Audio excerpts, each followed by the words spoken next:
combines slinger ammo and arrows for an offensive onslaught known as 1,000 Dragons. No, it's 1,000.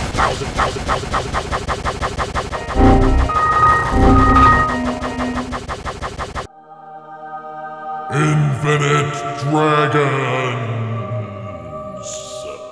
Ladies, gentlemen, and monsters of all ages, welcome to another set building video, and today I bring you another bastardized set, a build that changes the way its core weapon plays so significantly that it might as well not even be the same weapon anymore. So without further ado, what I have for you, my wonderful little cherry blossoms, is a little set that I like to call Infinite Dragons. Starting off then with why this build exists and what makes it worth playing, followed by what the build itself actually is, and then the playstyle to adopt while using this build. As for what exactly this build even is, I pose to you all one simple question. Is there a way to kill a monster using the bow without actually firing a single arrow?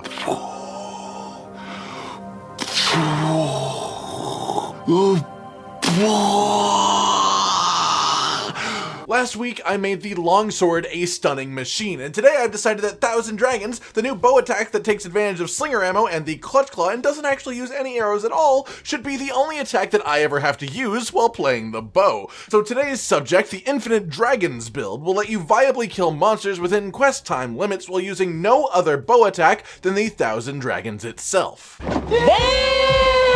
On top of this, as we are going for a set you can actually farm in without dying all the time, it also has reasonably high defense, full health boost, and of course a health augment on the weapon, meaning that on top of being both very fun and very different, this build should feel quite comfortable to hunt in too once you get used to the playstyle. And before you start thinking about how limited slinger ammo actually is, wait until we get to the actual playstyle of the build, because this build actually has an interesting solution to this issue. That's all you had to say! Moving on to the equipment pieces themselves, the weapon is the Accursed Arc Bow, which is the final stage of the Tigrex tree. Normally this bow has a lot of trouble being much use because it is elementless and has negative affinity. In fact, the only other place I would even consider using this bow is a Dragon Piercer build, where you can make up for the negative affinity much easier with critical draw and the like. However, this bow does have the highest raw of any bow, as well as custom upgrades available. So full attack root on the custom upgrades, an affinity augment, and a health augment, and it all rounds out to a crazy high attack weapon with only negative 15% affinity. The armor pieces themselves are where the build starts to come together. The first thing we have to consider is what exactly affects the 1,000 Dragons attack itself. In this case, the attack is affected by your raw attack stat as well as having the ability to crit, meaning that affinity and attack are just as useful for this build as any normal damage build. The ability is slightly affected by elemental damage on the weapon as well, but it doesn't seem to be enough to offset the power of the build that I am going to show you today. Spread/power shots, which normally just affects your arc shots with a bow, and spread ammo for bow guns, affects 1,000 Dragons, as does special ammo boost. And the thing that makes this all even a possibility, slinger capacity, which we have at a full 5 ranks thanks to the Silver Rathalos 2 set of slinger capacity secret. Yes, I just thanked the Silver Rathalos 2 set bonus. What? When did this happen? You're joking, right? That's not funny! Filling in the decorations then, you start to see exactly what the set is accomplishing. There is some overlap with the skills of an elemental bow build, and there is some overlap with the skills of a Dragon Piercer build, but due to the specific way that the 1,000 Dragons ability works, this almost looks more like a spread-heavy bowgun build with slinger capacity instead of ammo up. 5 attack boost, up to 7 with Evasion Mantle on because raw damage is great with his attack, 5 Agitator because Agitator is almost always active in an average Iceborne hunt, and this gives a massive attack boost as well as an extra 10% affinity, 5 slinger capacity, which just ups the damage of 1,000 Dragons significantly, 3 health boost for general survival, 3 critical boost to increase the damage of your crits, 3 weakness exploit to help achieve those crits, 2 spread/power shots, 2 special ammo boost, and non-elemental boost as this is a raw damage bow, 1 rank of earplugs with of course the Silver Rathalos 2 set being used as well. Now this is actually extremely close to being the best that this build can possibly be. The jewels are perfect, and the only wasted skill in 1 earplugs comes as a byproduct of the Runer Nergigante Waste, which is just the best choice for this build. In fact, the only way that this could be better is with the Affinity Booster Plus, which you just unlock by reaching MR 175 and doing a quest for the Armory Lady. You may have noticed at this point that I mentioned that 1,000 Dragons is affected by crits. However, this build doesn't really reach 100% crit. Well, at least not most of the time. This build is very specifically designed to hit 100% crit with Affinity Booster while the monster is enraged, while still being at 90% without an enraged monster and the Affinity Booster being used. The short answer here is your highest damage windows are actually very small, so timing Affinity Booster within these is highly effective. The long answer requires us to talk about the entire playstyle of this set as a whole. That's the joke. Now strap in, this is gonna be a doozy. Firstly, and most obviously, the only attack you really have to do with this build is Thousand Dragons. Obviously, clutch claw attacks and wounding are still a factor,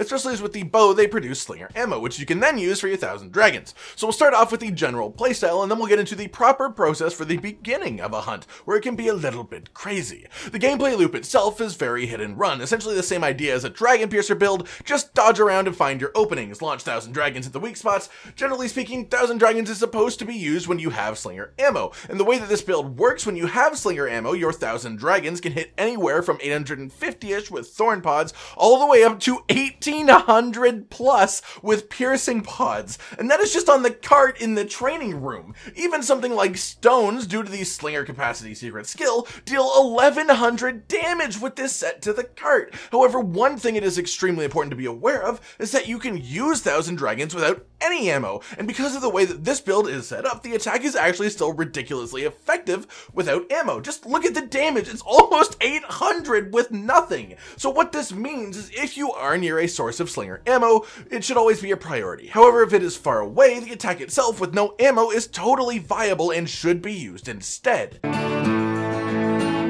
That said, it is important to consider the value of each type of Slinger ammo. The simple explanation is Piercing Pods are the best, Stones are a surprising second, and then Bomb Pods, Dragon Pods, and Red Pits are more or less equal, followed by the rest of the pick-upable ammo and Thorn Pods. The reason for this seems to be an additive bonus applies to the Thousand Dragons damage for each individual Slinger ammo gained from Slinger capacity, meaning because Stones go from 20 to 45, it gains 25 little damage bonuses, whereas Thorn Pods going from 2 to 4 only gains 2. For whatever reason, it doesn't seem percentage based, and the attack, literally speaking, gains a flat amount of damage per individual ammo added. This means in the majority of the fights that you use this build on, aside from the special effects of the ammo in question, the best ammo for you to actually fight with will be found on the ground. So in essence, this build is find Stones and do Thousand Dragons as much as physically possible, unless a monster produces Piercing Pods. Each individual monster in the game creates a different type of ammo. It isn't the same across a class of monsters or anything like that, so you'll have to hit up your target and see what it makes. But if your target produces Piercing Pods, like poor old Great Jagrass here,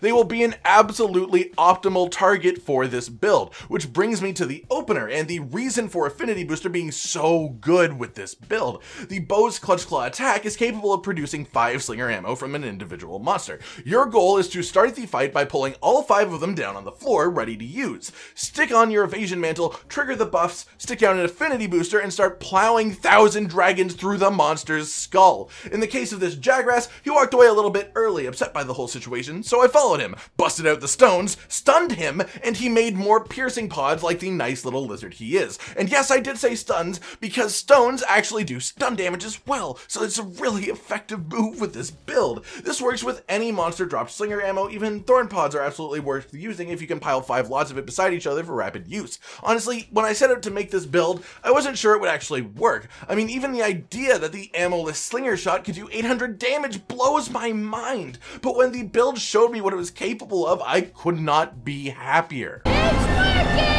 So there it is, all laid out on the table in front of you, the Infinite Dragons build. A build capable of comfortably killing monsters with nothing other than the Thousand Dragons attack. I love Iceborne, guys. I mean, all of these new things to mess with, all of these crazy possibilities that allow a set like this to even function in the first place. Just the fact that it works is a massive win for all of us as players of this wonderful series. Alright everyone, I've been Cotton Dinosaur, and this has been a very large amount of dragons. What's your favorite new playstyle on Iceborne? What skills would you like to see us make into a proper build next? Like if you liked the video, subscribe and hit the notification bell for more, and most importantly, ladies and gentlemen, until next time, stay sweet. This is the brand new outro to tell you all the things that you do that we love, so let's start with something simple and say, oh, we love your eyes. When they're watching us play video games, when we make a bunch of jokes that are kinda lame, or when they gaze upon our failures as we try to kill the monsters or report important news about the kingdom Animalia. Rage, Cotton, and Hollow are all here, talking about the things you want to hear. So if you want to be the first to hear, like and subscribe and the bell and we'll cheer. Some of you are patrons even though we are all the noobs and you're the pros. There's nothing we can do to thank you. No, really, there's nothing we could possibly do. Goodbye.